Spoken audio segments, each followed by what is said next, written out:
सो दूसरा चैप्टर है CNC NC and automation. सो इसमें हम जाएंगे कॉन्सेप्ट थ्रो क्वेश्चंस की तरफ। कॉन्सेप्ट थ्रो क्वेश्चंस मतलब जिस जिस टाइप के क्वेश्चंस आए उनके कॉन्सेप्ट।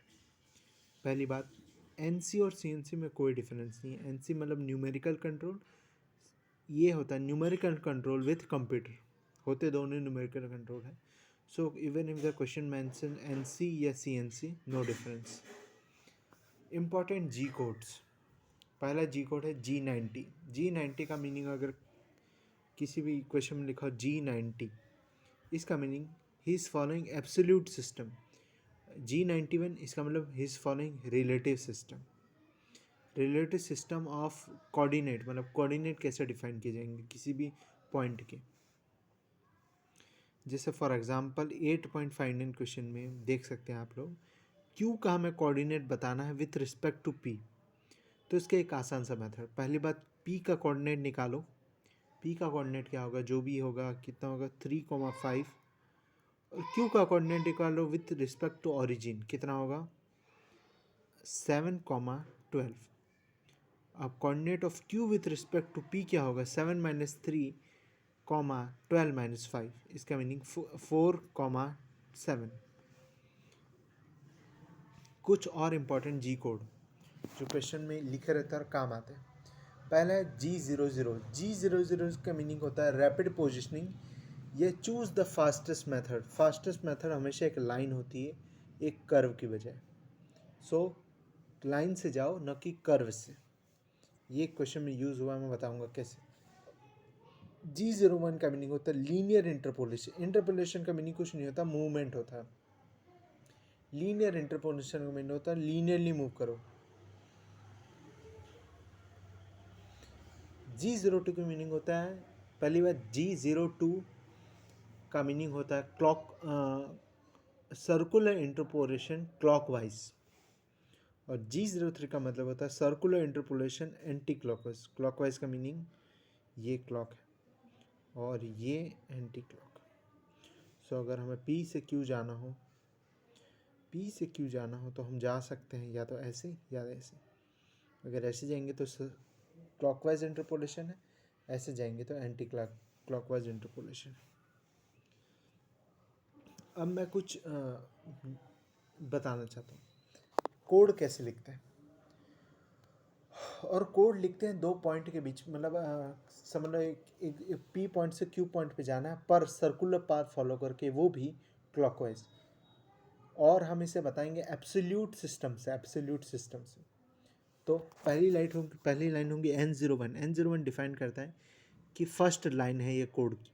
G90 का मीनिंग होता है एब्सोल्यूट सिस्टम हम डिफाइन करेंगे, यूज़ करेंगे। G02 का मीनिंग होता है हम क्लॉकवाइज सर्कुलर जाएंगे, वो भी क्लॉकवाइज। X5 Y5 का मीनिंग होता है इनिशियल कोऑर्डिनेट्स। जैसे हमें यहाँ P से Q जाना है तो हम लिखेंगे X5 Y5 से X10 Y10 और रेडियस है 5, क्योंकि हम सर्कल में जा रहे हैं इसलिए रेडियस होगा 5।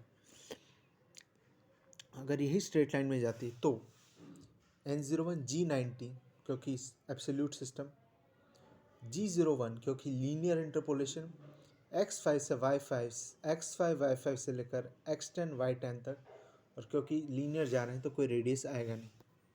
अब देखिए इस उसी क्वेश्चन को हम अगर रिलेटिव से जाना चाहें, इसका मतलब रिलेटिव को बोला जाता है इंक्रीमेंटल। रिलेटिव पोजिशनिंग को बोला जाता है इंक्रीमेंटल पोजिशनिंग। सो ये मुझसे ना कॉलेज में समझ में आया था, नहीं दर्शन में आने वाला, पर मैं फिर भी डिफाइन करूँगा। हमें 5 से जाना है 10 तक, तो 5 को हमारा बेस मान लो, मतलब 5 को 0,0 मान लो। इंक्रीमेंटल में ये होता है जैसे P से Q जाना है तो Q के लिए ओरिजिन कौन सा हो गया P इंक्रीमेंटल में। तो लिखेंगे code N01 G91 G02।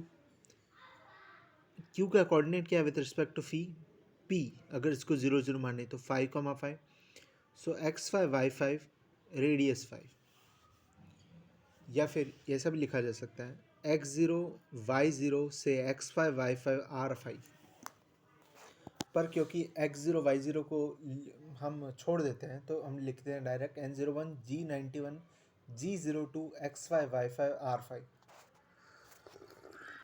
Now concept through questions. Which of the following cannot impart linear motion in CNC machine? CNC machine का जो टूल होता है इसमें लीनियर मोशन कौन कौन नहीं, किस किस उससे लीनियर मोशन नहीं दिया जा सकता. लीनियर मोटर जो है लीनियर मोशन देती है. लीड स्क्रू तो लीनियर मोशन देता ही है, उसको हमने पढ़ा है. बॉल स्क्रू जो होता है वो इस तरह होता है, इस तरह. क्या ये बॉल ऐसे रोटेट करेंगे, बॉल रोटेट करेंगे, समझ लीजिए इसमें ऐसा होता है, इसमें होती है बोल्ट की तरह, और जैसे ही बॉल्स इनके ऊपर ऐसे ऐसे घूमते हैं तो बॉल ऐसे आगे बढ़ते जाएंगे और घूमते जाएंगे और ये भी आगे बढ़ता जाएगा. तो yes, ball screw can impart linear motion. Chain and sprocket can not impart linear motion. ये मुझे समझ में नहीं आया, पर just remember it for sake of remembering. देखो एक और क्वेश्चन है 8.74. अगर हम इसको देखना चाहें तो ये बेसिक मैथमेटिक्स का क्वेश्चन, बेसिक एप्टीट्यूड का क्वेश्चन है. बेसिक एप्टीट्यूड का क्वेश्चन किस तरह है. पहली बार उसने दिया है, देखो, pitch of the lead screw is 5 mm. इसका मतलब ज़्यादा लैंग्वेज पे ध्यान दो, जितना इंपॉर्टेंट उतने पे ध्यान दो. Pitch of the lead screw is 5 mm, मतलब 1 revolution is equal to 5 mm. The stepper motors complete 1 revolution in 600 pulses, मतलब 1 revolution is equal to 5 mm is equal to 600 pulses. If the work table speed is 5 meter per minute and there is no missed pulse, then the pulse rate being received by the stepper motor is. पहली बात, पर second कितना जा रहा है, 5000 by 60 mm. इसका मतलब कुछ आता है कितना, इतना 83.33 mm पर सेकंड टेबल आगे बढ़ रहा है. और टेबल को आगे बढ़ा कौन रहा है, लीड स्क्रू. तो 83.34 mm वो आगे बढ़ रहा है पर सेकंड. तो कितने रेवोल्यूशन कर रहा होगा पर सेकंड वो, तो 83.33 डिवाइडेड बाय 5, इतने रेवोल्यूशन कर रहा होगा पर सेकंड. तो ये कितना होता है, 16.66 रेवोल्यूशन पर सेकंड कंप्लीट कर रहा है. अब एक रेवोल्यूशन कंप्लीट करने के लिए उसको चाहिए 600 पल्सेस. तो 16.66 रेवोल्यूशन कंप्लीट करने के लिए पर सेकंड उसको चाहिए होंगी 10,000 पल्सेस. सो 10 किलो हर्ट्स. ये अगर यहाँ बोला होगा 50% of the pulses are missed, तो कोई बात नहीं, हम 10 किलो हर्ट्स डिवाइडेड बाय 0.5 कर देते. तो मतलब 20 किलो हर्ट्स पल्स दो, तब वो 10 किलो हर्ट्स पल्स को कैप्चर करेगा और फिर मोशन करेगा इस तरह से. देखो ये in CNC machine tool the function of an interpolator is to generate interpolator. हम इंटरपोलेशन क्या होता है, linear interpolation, circular interpolation. Linear और सर्कुलर इंटरपोलेशन क्या डिफाइन करते हैं, पाथ. सो इंटरपोलेशन का रिलेशन है पाथ से, एक्सिस से, शेप ऑफ द पार्ट से, मतलब शेप किस शेप में काटना है. सो इसका जो बेस्ट ऑप्शन है वो है reference signal prescribing the shape of the part to be machine. Interpolation का क्लोजेस्ट मीनिंग ये है, क्योंकि बहुत बार आ चुका है. तो इंटरपोलेशन का रिलेशन इससे, इंटरपोलेशन का मीनिंग मूवमेंट है, वो इंटरप्रेटर होता है. जो मैं दिमाग में सोच रहा हूँ वो इंटरप्रेटर होता है. इंटरपोलेशन का लीनियर और सर्कुलर इंटरपोलेशन होता है. देखो 8.70 बहुत इंपॉर्टेंट क्वेश्चन है और बहुत अच्छा क्वेश्चन है. पर ये क्वेश्चन ज़्यादा वो नहीं, क्योंकि ये बेसिक एप्टीट्यूड का क्वेश्चन है. हमें P से Q जाना है, वो भी लिखा है G00. G00 मतलब रैपिड पोजिशनिंग से. रैपिड पोजिशनिंग का मीनिंग क्या होता है, लीनियर पाथ, क्योंकि लीनियर ही एक शॉर्टेस्ट पाथ होता है. तो देखो 2 सर्वो मोटर्स दी है जो एक्स डायरेक्शन और वाई डायरेक्शन में मोशन कर सकती है.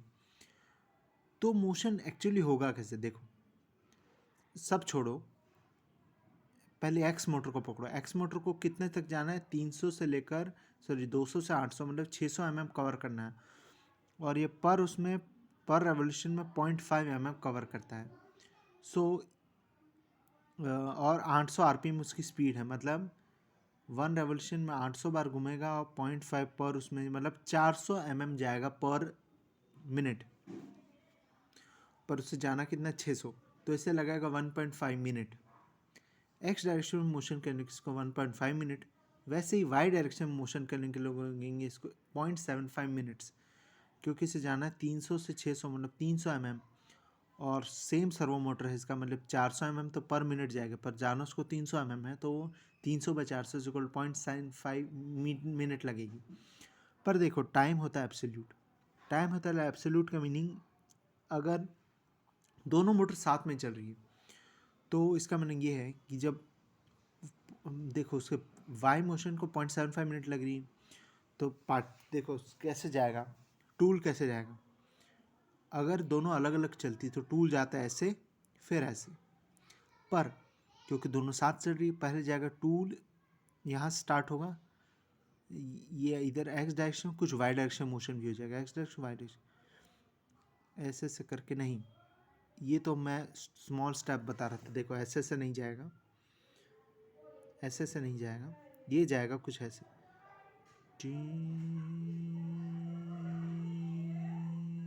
ऐसे, क्योंकि एक्स और वाई डायरेक्शन दोनों में एक साथ मोशन होगा।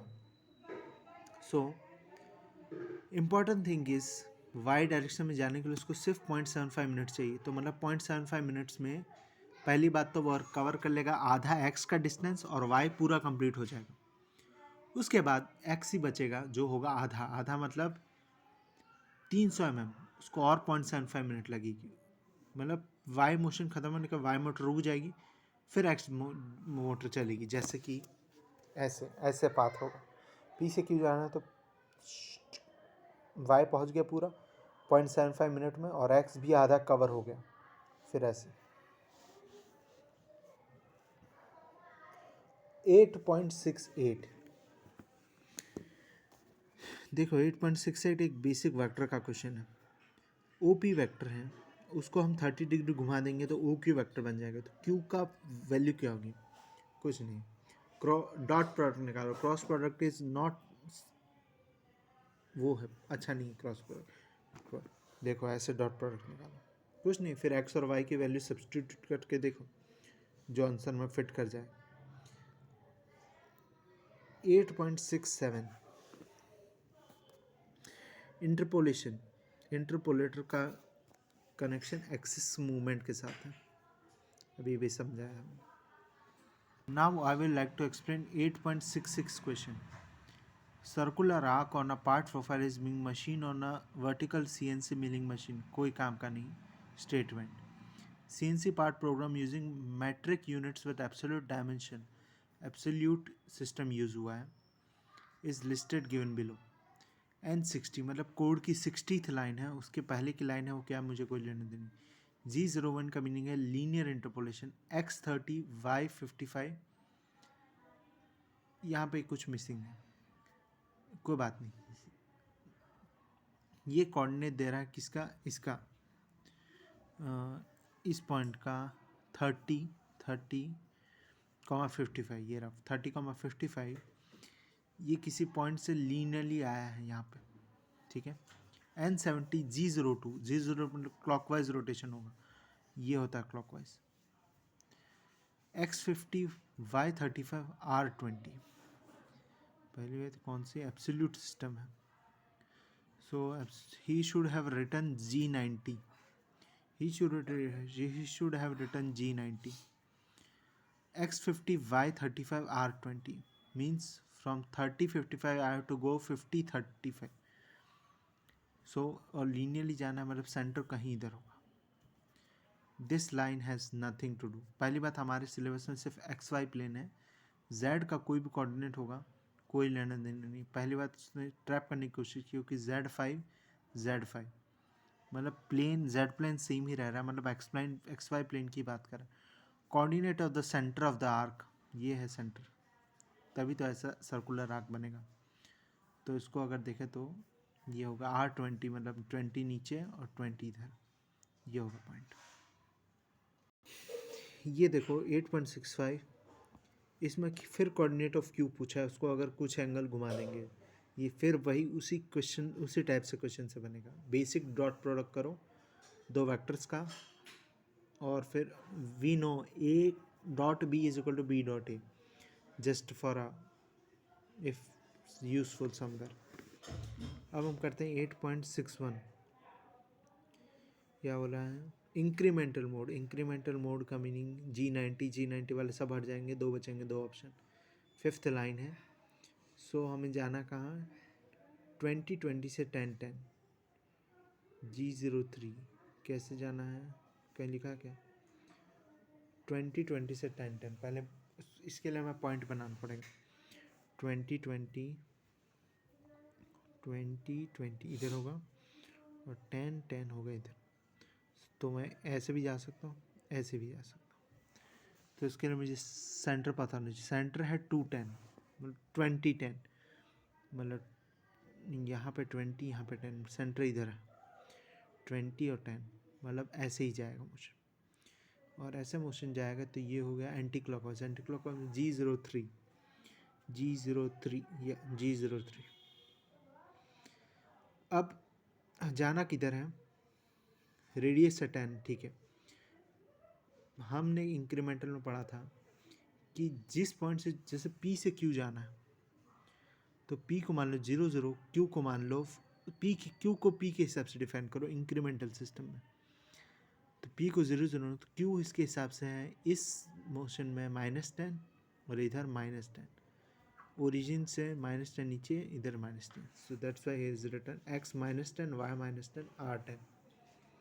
Now there is a concept of backlash in next video.